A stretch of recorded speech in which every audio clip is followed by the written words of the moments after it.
أعوذ بالله من الشيطان الرجيم. بسم الله الرحمن الرحيم.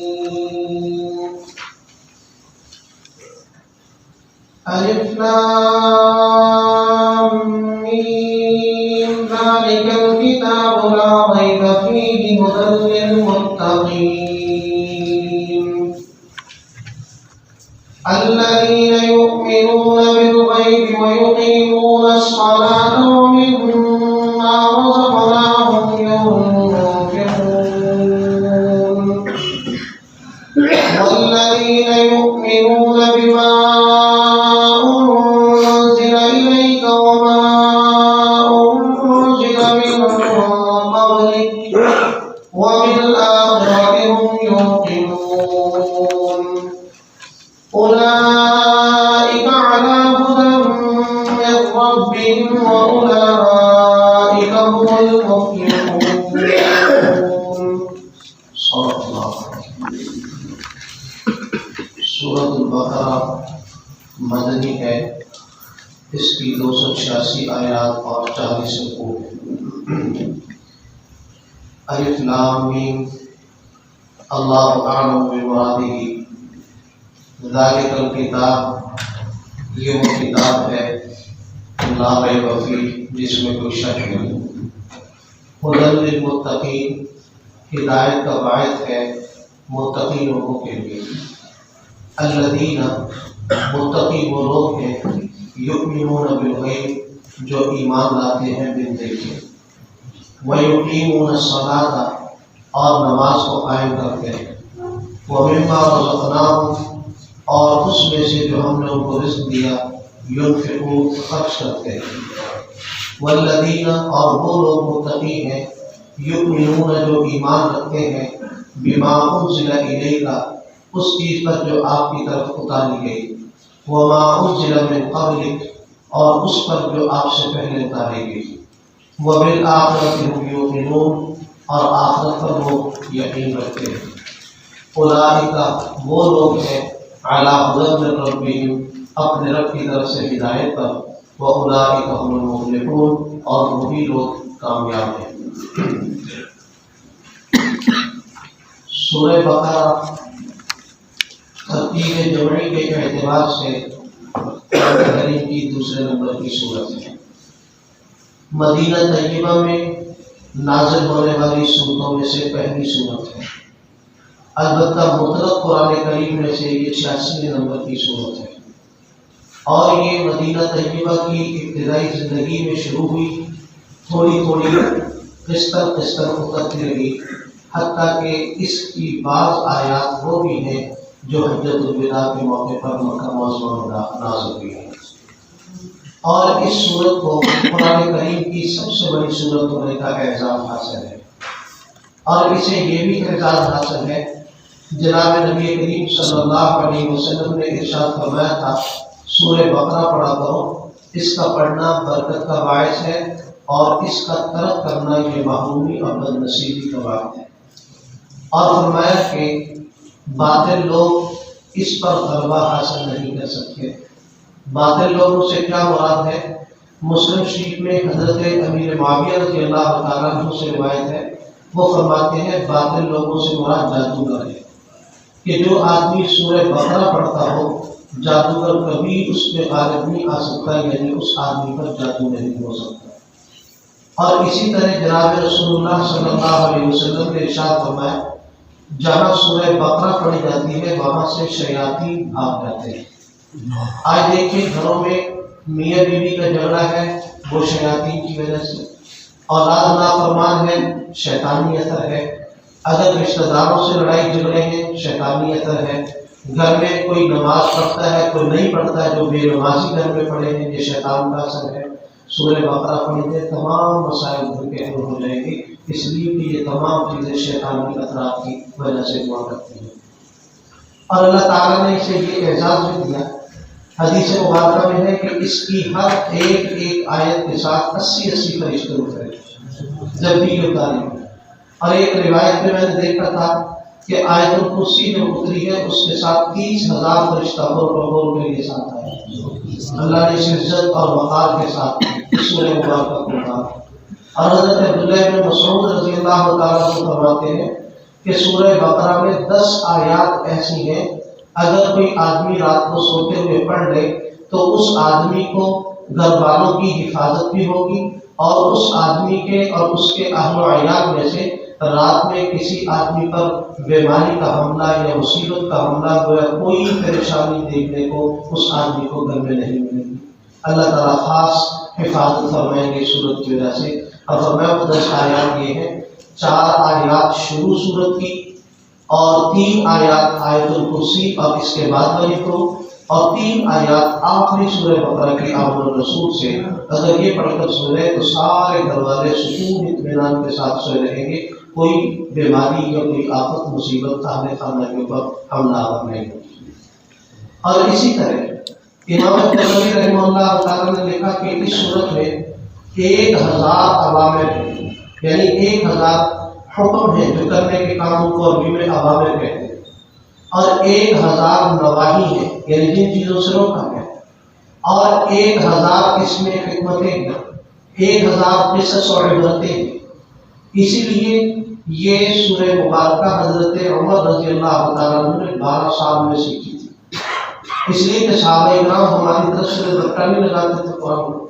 اگرچہ صرف حفظ کرنا یہ بھی خیر و برکت سے خالی نہیں، بہت بڑا اعزاز ہے، لیکن وہ سمجھ کر پڑھتے تھے۔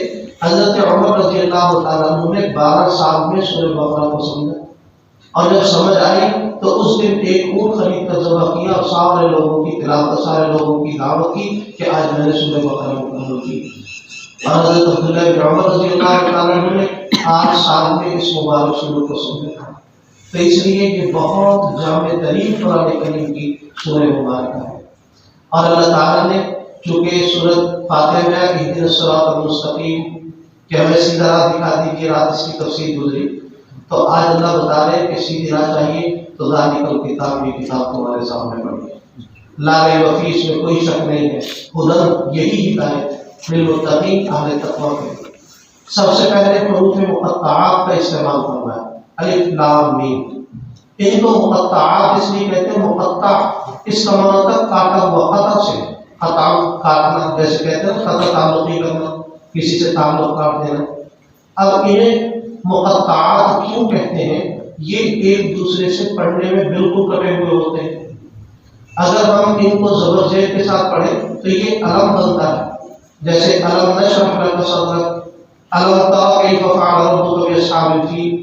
اب جوڑ دیا تو علم بن گیا، ان کو جوڑیں گے نہیں، بالکل کاٹ کاٹ کے الگ الگ پڑھیں گے، الف لام میم، اس لیے ان کو کہتے ہیں حروف مقطعات۔ اب ان 3 حرفوں کا معنی کیا ہے؟ اس میں مفسرین کا اختلاف ہے۔ بعض حضرات نے لکھا کہ یہ تینوں اللہ تعالیٰ کے نام ہیں، لیکن پھر سوال یہ پیدا ہوگا کہ اللہ تعالیٰ کے اسماء الحسنی جو 99 ہیں، ان میں سے نہ تو الف کوئی نام ہے، نہ لام کوئی نام ہے، نہ میم کوئی نام ہے، اور نہ الف لام میم اکٹھا کوئی نام ہے۔ اس لیے قرآن کریم کی 29 صورتیں ایسی ہیں جن کی ابتدا حروف مقطعات سے ہوئی ہے۔ کئی الف لام میم، کئی الف لام را، الف لام میم صاد، صاد نون قاف حامیم، حامیم عین سین قاف، مختلف الفاظ ہیں۔ تو اب سوال یہ ہے کہ 99 ناموں میں سے یہ کوئی نام نہیں پڑھا گیا، اس لیے آپ کیسے کہتے ہیں کہ یہ اللہ تعالیٰ کے اسماء گرامی میں سے ہیں؟ تو امام بیضاوی، امام قرطبی، قاضی ثناء اللہ فانی بختی علیہ الرحمہ نے اس کا جواب دیا۔ ان حضرات نے فرمایا کہ 99 اللہ تعالیٰ کے مشہور نام ہیں، اس کے علاوہ 5000 اسماء گرامی ہیں جن کا احادیث میں ذکر آتا ہے، ان میں سے یہ بھی ہے۔ اور بعض حضرات نے کہا کہ یہ اللہ تعالیٰ کے پورے نام نہیں، کوڈ ورڈ ہے۔ جیسے ہمارے ہاں کوئی اللہ دیتا ہو تو آج کل انگریزی کا دور ہے، اسے ایڈی کہہ دیتے ہیں۔ اسی طرح کوئی وقت تھا، نوائے وقت میں ایک مضمون چھپا کرتا تھا محمد شفیع نام کے آدمی کا، تو اس وقت لکھا جاتا تھا میم شین کی ڈائری سے، اب اس کو میم شین لکھتے تھے، وہ محمد شفیع تھا۔ تو اسی طرح یہ اللہ تعالیٰ نے اپنے نام کے کوڈ ورڈ لکھے۔ الف اس سے مراد اللہ ہے، لام سے مراد لطیف، اور میم سے مراد مالک یوم الدین، کہ اللہ جو کہ ہر چیز کا جاننے والا اور روز جزا کا مالک ہے۔ بعد میم سے مقتدر کا لفظ ہو رہا ہے کہ اللہ تعالیٰ کا یہ اس میں گرامی مراد ہے۔ بعض حضرات نے کہا کہ ان کے معنی امت کو نہیں بتائے گئے، پھر یہ لانے کا مقصد کیا ہے؟ لانے کا مقصد تفسیر کبیر میں حضرت ابو بکر صدیق رضی اللہ تعالیٰ عنہ کا ایک فرمان ہے۔ حضرت فرماتے ہیں کہ اللہ تعالیٰ نے جب بھی کسی نبی پر کوئی کتاب اتاری ہے تو اس نبی اور اللہ کے درمیان کچھ راز و نیاز کی باتیں ہوتی ہیں جو اس کتاب میں ہوتی ہیں، امت کو بتانے کی اجازت نہیں ہوتی، اور قرآن کریم میں راز و نیاز کی باتیں ان کے مقطعات ہیں۔ اس لیے جہاں بھی کوئی ایسا لفظ آئے گا، میں نے ترجمے میں ایک جملہ بولا تھا اللہ اعلم بمرادہ، کہ اس کی مراد اللہ ہی جانتے ہیں۔ اکثر مفسرین لکھ دیتے ہیں اللہ اعلم بمرادہ، اس کا قطعی اور یقینی معنی نہیں کیا جا سکتا، یہ اللہ کے نبی کے درمیان کو راز و نیاز کی باتیں ہیں، امت کو بتانے کی اجازت نہیں دی گئی۔ آگے ارشاد فرمایا ذالک الکتاب لا ریب فیہ، یہ کتاب ہے جس میں شک کوئی نہیں۔ لیکن یہاں سوال پیدا ہوگا کہ بہت سارے لوگ آج بھی قرآن کریم کو اللہ کی کتاب ماننے سے انکاری ہیں اور وہ شک کرتے ہیں، جیسا کہ اسی سورہ مبارکہ کے یہ تیسرے رکوع میں آ رہا ہے، تیسری چوتھی سطر ہے، چھٹی سطر ہے صفحہ 5 کے نیچے سے، وَإِن كُنتُمْ فِي رَيْبٍ مِّمَّا نَزَّلْنَا عَلَىٰ عَبْدِنَا، فرمایا اگر تمہیں شک ہے نا اس کتاب کے بارے میں جو ہم نے اپنے بندے پر اتاری ہے تو فَأْتُوا بِسُورَةٍ مِّن مِّثْلِهِ، پھر اس طرح کی ایک صورت تم بھی بنا کر پیش کرو۔ اب دیکھو ایک طرف ہے کہ اس کتاب میں شک کوئی نہیں، دوسرا اللہ پوچھ رہے بھائی تم فی ریب، تمہیں ہے شک تو لاؤ، تو اس کا جواب یہ دیا جائے گا کہ اس کتاب میں شک نہیں، شک کرنے والے کی عقل میں خرابی ہے۔ جیسے شہد کے میٹھے ہونے میں شک نہیں، صفراوی مزاج کے آدمی کو بخار چڑھا ہو تو وہ کہتا ہے کہ شک کڑوا۔ اسی طرح ایک آدمی کو ایک چیز دکھائی دے اور اس کی آنکھوں میں خرابی ہو، وہ ایک ایک کے دو اس کو دکھائی دیتے ہو، اس چیز کا کیا قصور ہے؟ اس بیچارے کی آنکھوں کے اندر خرابی ہے۔ محمد جلالی نام کا ایک آدمی تھا، اس نے کتاب لکھی تھی دو اسلام، اس کا جواب ہمارے کابرین نے دیا تھا ایک اسلام، دو اسلام ایک اسلام، اور علماء نے لکھا وہ اتفاقاً تھا بھی بھینگا، آنکھوں سے خراب تھا، تو کتابوں میں لکھا ان کا کہ اصل میں یہ ہے بھینگا، اس لیے اس کو ایک اسلام کے دو اسلام دکھائی دیتے۔ اس نے دو کتابیں لکھی، ایک کا نام رکھا دو قرآن، ایک کا نام رکھا دو اسلام، نہ قرآن دو ہے نہ اسلام ہے، ان الدین عند اللہ الاسلام، اور قرآن یہ ذالک الکتاب لا ریب فیہ، اس میں کوئی کسی قسم کا شک نہیں۔ ہدی للمتقین، اہل تقویٰ کے لیے ہدایت ہے۔ یہاں سوال پیدا ہوگا کہ قرآن تو ساری انسانیت کے لیے ہدایت ہے۔ اللہ تعالیٰ نے اسی سورہ بقرہ میں آگے چل کر ارشاد فرمایا شہر رمضان الذی انزل فیہ القرآن ھدی للناس، کہ رمضان کا وہ مہینہ ہے جس میں قرآن اترا اور قرآن ساری انسانیت کے لیے ہدایت کا باعث ہے۔ تو پھر ھدی للمتقین کا کیا معنی ہوگا؟ ھدی للمتقین کا ترجمہ کیا جائے گا ھدی نافعۃ للمتقین، یہ ایسی ہدایت ہے جس سے نفع تقوی والے اٹھائیں گے۔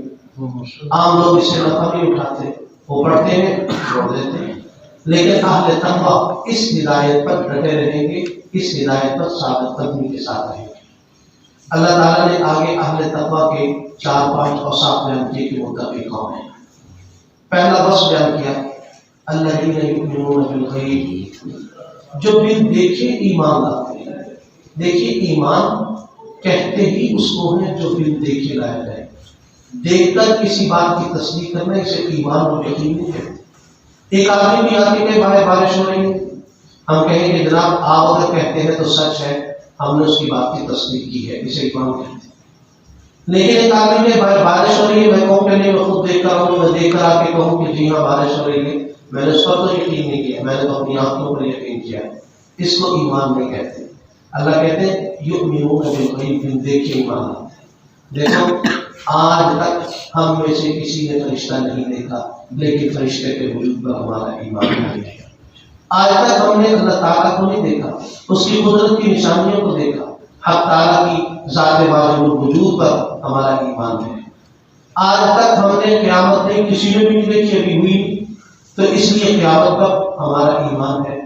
جنات ہم میں سے اکثر لوگوں نے نہیں دیکھے ہوئے، لیکن قرآن کریم میں باقاعدہ سورۃ الجن ہے اور جنات کا تذکرہ ہے، تو جنات پر ہمارا ایمان ہے۔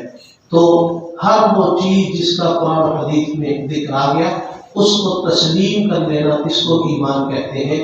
ایمان کی پہلی بنیاد کا تعلق عقیدے اور اعتقاد کے ساتھ ہے۔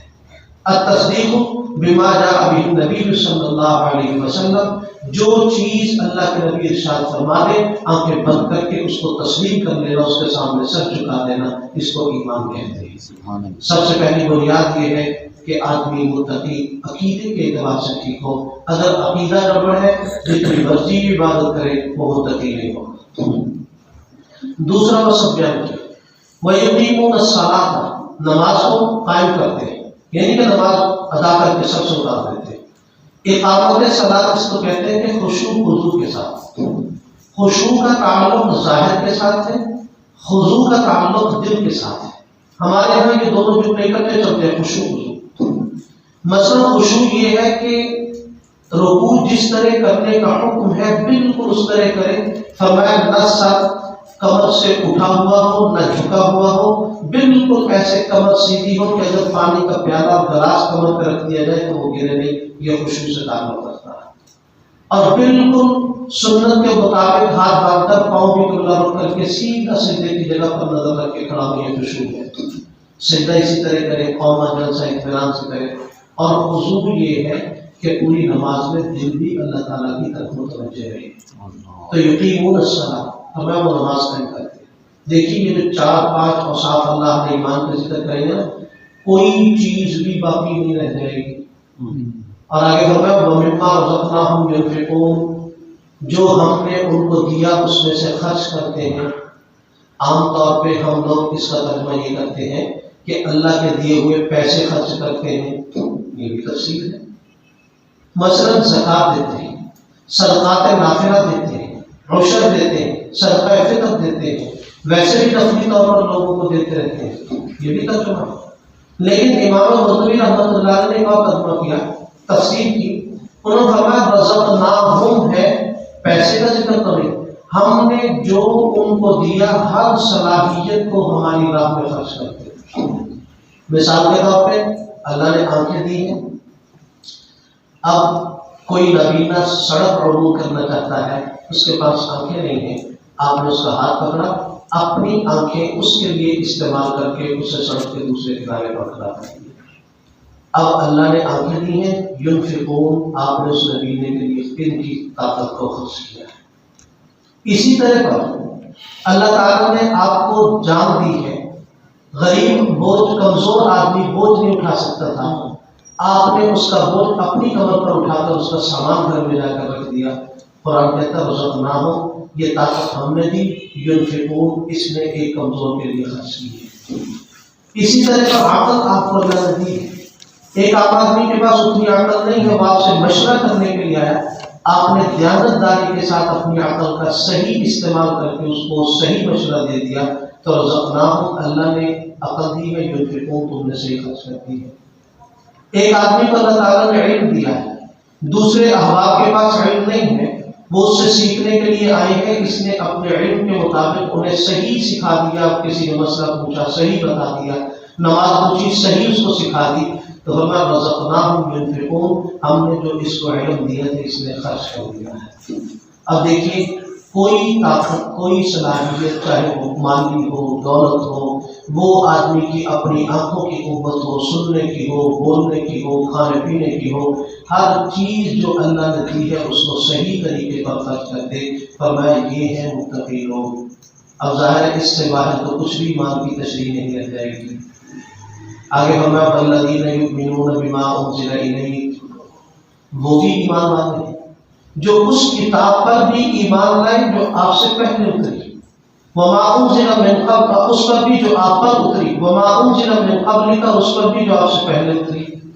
حضرت عبداللہ بن مسعود رضی اللہ عنہ نے فرمایا ایمان لانے والے دو قسم کے لوگ تھے، ایک مشرکین تھے، انہوں نے تو صرف آپ کی کتاب پر ایمان لائے، اور ایک وہ تھے جو یہودی یا نصرانی تھے، وہ پہلے بائبل اور تورات پر بھی ایمان رکھتے تھے، پھر آپ پر بھی ایمان لائے، اللہ نے ان کی تعریف کی کہ اصل مومن یہ ہے کہ جب تک انجیل کا دور تھا انجیل پر ایمان لائے، جب آپ کا وقت آیا تو انجیل کو چھوڑ کر آپ کے قرآن پر ایمان لے کر آئے۔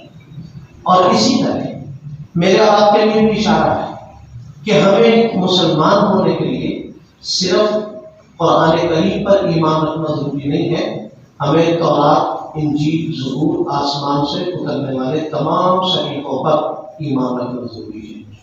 اگرچہ عمل صرف اس کتاب مقدس پر کیا جائے، اس پر ایمان یہ رکھا جائے گا کہ اللہ تعالیٰ کی کتابیں تھی، برحق تھی۔ آج وہ اصلی شکل میں ہے یا نہیں، اس پر ہمیں ایمان رکھنا ضروری ہے۔ یہ ایمان ہو کہ جو اللہ نے اتاری تھی وہ ٹھیک تھی۔ اسی لیے ہم ایمان مفصل میں کہتے ہیں آمنت باللہ و ملائکتہ و کتبہ، ہم ایمان لائے اللہ پر بھی، اس کے فرشتوں پر، اس کی ساری کتابوں پر، وہ رسولی سارے رسولوں پر، والیوم الآخر۔ اور یہاں اس آیت کے تحت مفسرین نے لکھا کہ اس آیت سے عقیدہ قدر کو ثابت ہوتا ہے، اس لیے کہ اللہ فرمانے بما انزل الیک کہ اس پر بھی ایمان لائے جو آپ کی طرف اترا، وما انزل من قبلک اور اس پر بھی ایمان لائے جو آپ سے پہلے اترا۔ اللہ نے یہ تو نہیں فرمایا کہ اس پر بھی ایمان لائیں گے جو آپ سے بعد میں آئے گا۔ اگر بعد میں نبی آنا ہوتا تو قرآن میں اس کا ذکر کیوں نہیں؟ اللہ پہلی کتابوں پر، پہلے رسولوں پر ایمان کا ذکر کرتے ہیں، اور آپ کی کتاب اور آپ کی نبوت کا ذکر کرتے ہیں۔ اس کا مطلب ہے بعد میں نہ کوئی کتاب آئے گی، نہ کوئی نبی آئے گا، نہ کوئی رسول آئے گا۔ فرمایا وبالآخرۃ هم یوقنون، آخرت پر وہ یقین رکھتے ہیں۔ کہ آخرت پر یقین کا کیا مطلب؟ وہ تو یؤمنون بالغیب میں آ گیا سارا کچھ۔ اب دوبارہ آخرت پر یقین کا کیوں تذکرہ کیا؟ مطلب یہ ہے کہ وہ اپنی زندگی اس احتیاط کے ساتھ گزارتے ہیں کہ ہر وقت آخرت کا تصور رہتا ہے۔ الذی خلق الموت والحیات، اللہ وہ ذات ہے جس نے موت پیدا کی، جس نے حیات پیدا کی، زندگی پیدا کی۔ مفسرین نے لکھا کہ موت کا ذکر پہلے اور زندگی کا بعد میں۔ یہ کیوں؟ اس لیے کہ جینے والے کو بتایا کہ جینا بعد میں، موت کو پہلے یاد رکھنا۔ موت سامنے رکھ کر زندگی گزاری جائے گی، پھر آدمی کسی کا حق نہیں مارے گا۔ تو فرمایا آخرت پر یقین رکھیں گے، یعنی کسی آدمی کا وہ حق نہیں ماریں گے، اس لیے کہ انہیں پتا ہوگا کہ آخرت میں پائی پائی کا حساب چکانا ہے۔